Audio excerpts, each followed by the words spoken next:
ខ្ញុំជឿថាវិធីសាស្ត្រមួយហ្នឹងអាចជួយឲ្យយើងសម្រេចនៅគោលដៅធំបានយើងមានដែលសង្កេតមើលទៅថាហេតុអ្វីបានជាមនុស្សមួយចំនួន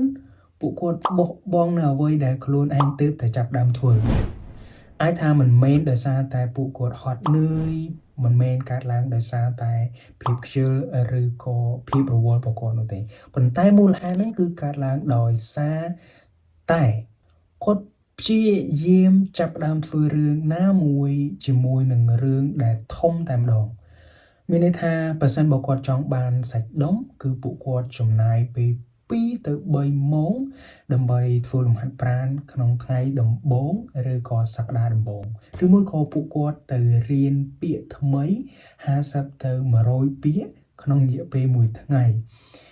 ដែលនេះគឺជាមូលហេតុដែលធ្វើឲ្យពួកគាត់មានអារម្មណ៍ថាច្រើនពេកបន្តមកទៀតឈប់ធ្វើវាអ្នកគ្នាមានអារម្មណ៍បែបហ្នឹងឬជួបបញ្ហាមួយនេះគ្នាយើងអាចសាកល្បងវិធីសាស្ត្រមួយនេះបានដោយខ្ញុំហៅវិធីសាស្ត្រមួយនេះថា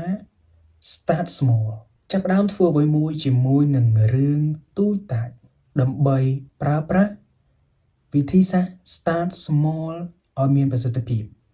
ទី1ជ្រើសរើសមួយនៅអ្វីដែលអ្នកទាំងអស់គ្នាចង់ផ្លាស់ប្ដូរអាចជាសុខភាពលុយការរៀន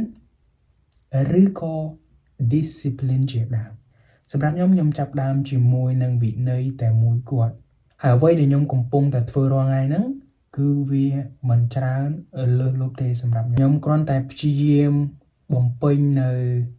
ការងារទូចៗដែលខ្ញុំបានកំណត់ជាប្រចាំថ្ងៃព្យាយាមផុសវីដេអូចែករំលែកទៅកាន់អ្នកទាំងអស់គ្នាឲ្យបាន2ទៅ3វីដេអូក្នុងមួយសប្តាហ៍ទី2សរសេរចុះនៅអ្វីដែលសំខាន់ជាងគេដែលអ្នកទាំងអស់គ្នាចង់បំពេញវាឲ្យហើយនៅថ្ងៃហ្នឹងអាច1 2ឬក៏3ចំណុចទៅទី3 fix the time not the mood មានន័យថាយើងត្រូវតែធ្វើវានៅពេលដែលម៉ោងដែលយើងបានកំណត់នឹងមកដល់ជាជាងប្រើប្រាស់ពាក្យថាខ្ញុំនឹងធ្វើវានៅពេលដែលខ្ញុំមានអារម្មណ៍ល្អ no motivation just discipline subscribe for more